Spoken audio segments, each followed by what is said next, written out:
rough country e-boards. Pretty well packaged actually. And all these pieces, wiring harness. Here's the instructions. You can see everything pictured, and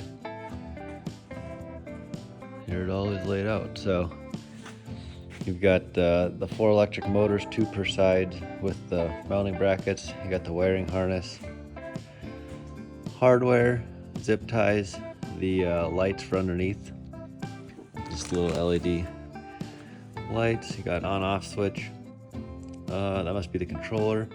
And you've got the magnets for the door sensors, and then the actual boards themselves. So everything is well packaged. It all looks like it arrived in good condition. So we'll go ahead and get into it. The first step is to remove your existing running boards. Pretty easy. There's 3 13mm nuts on the front, in the middle, and then on my crew cab I've got the extended running boards just to get into the box. So there's 2 more up under there, and I'll go to the other side and show you. So here's the other side with the running board off, and the motor's mounted. It's pretty easy once you look up under here. So there's just like this right here. There's studs mounted in the body that the running boards mount to. So I had 3 there, 3 in the back, and then 2 more for the extended running board. The rough country motors just mount on those existing studs. It says motor to the middle, and the furthest front and furthest back. So I've got an extra set here that I didn't use. So of course, now that I made a video saying how easy it is, that top nut spun, or rather the bolt spun in the body. So I think I'm gonna have to cut that one off, and then I don't know, maybe put a rib nut in or something for the rough country mounts, but pretty annoying. Since we're under here, I'll show you the back mount here. Got 3 there, and then this is the extended mount for the longer running boards that had a bolt here and a bolt up on top. All 13mm, all pretty straightforward, as long as it doesn't spin. Okay, this is a prime example of how stuff gets out of hand. So that bolt spun in the body. So I went ahead, needed an angle grinder or something to cut off that bolt. Got that done. Then to hold the motor on, I still need 3 bolts. So got out the riv nut tool, which this is just an Astro tool off Amazon. Works super well. Miraculously, I had M8 rib nuts on hand. And then I need to drill a hole. Got out this giant drill bit kit on 29 pieces, but of course that was too long, so I needed the old multi-step. So good thing I had that on hand. And then drilled out the hole in the body, so I was able to put in a rib nut. And then I'll be able to reuse one of the factory bolts from the back side.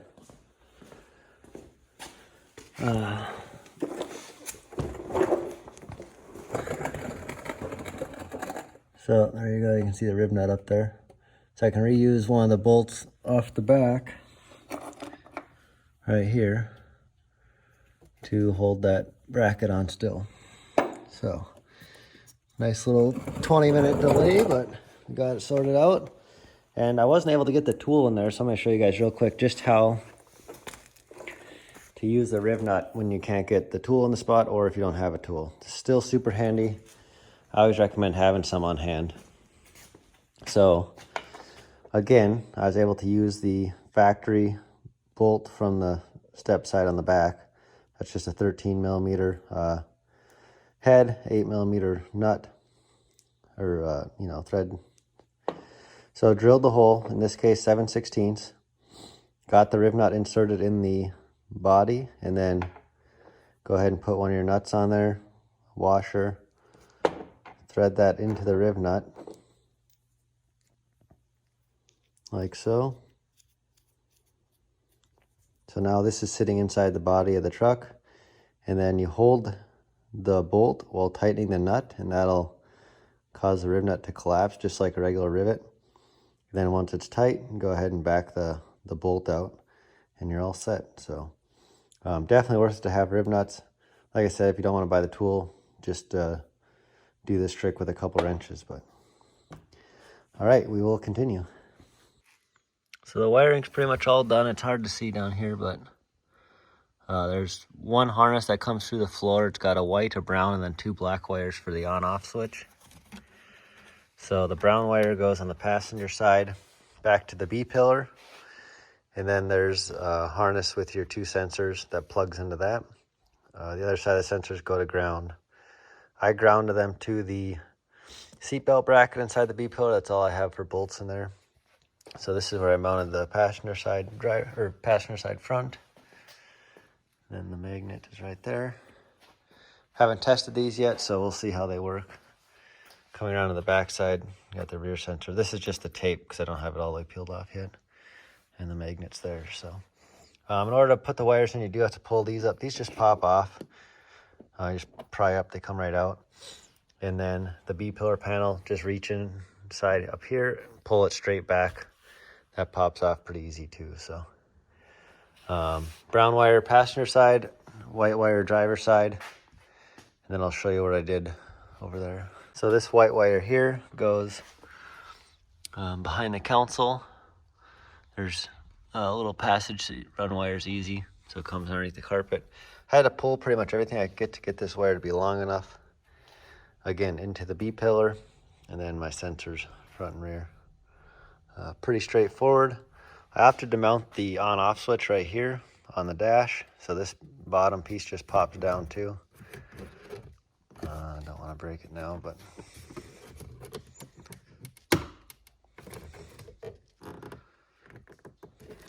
not the best to do one-handed, but it does just pop down. So I already have my plow switch here, so I just put that there. Again, ran the 2 black wires with the white wire across center console up to my switch location. I'm actually going to mount my high idle switch here on the other side, right here. Since I already have the interior all ripped apart, but kick panels also had to come off. They just pry back and up. Overall, I mean, this was pretty straightforward. The harness was nice, and got to commend Rough Country. It's probably the nicest set of instructions I've ever followed. Everything's got pictures, diagrams. So yeah, very nice instructions. One of the wires underneath, I didn't have the channel that they requested, but I'll show you what I did with that too. Okay, so the running boards are all on. Everything's tightened up, zip tied up. Overall, went pretty well. No complaints really. Took about 4.5 hours. That includes, you know, the time it took to cut that bolt off and put the rib nut in and clean up and everything else. So not as bad as I thought. I got, you know, not so bad. The worst part was running the harness from the passenger side to the driver's side, which I ended up going through my cross member. I'll show you real quick. I think maybe the F-150s have a different, so I went through my tranny cross member here, which at least the wire's up and protected. There's a place back by your fuel tank that goes to the frame, but the wiring harness wasn't long enough. I fed it all the way through there, and it wasn't long enough to still connect to the motor. So there's the steps down, pretty straightforward. I do have the lights installed, however, for whatever reason, they're backwards, so the driver's side lights are on the passenger side, so I'm going to call it Rough Country. It's in the harness. But there you go, you can see the lights on there. It's in the harness. It's just wired backwards, so I'm going to see if I can get a jumper to solve that. Basically, they're set up so you can only plug them in one way, and that way is opposite of how it should be. So, but the little lights are nice. You can at least see the steps in the dark. Steps are, you know, nice wide platform. They are angled in towards the truck just a little bit, but they're comfortable. Comfortable height, this is just a stock F250. They got a little flex to them, but overall,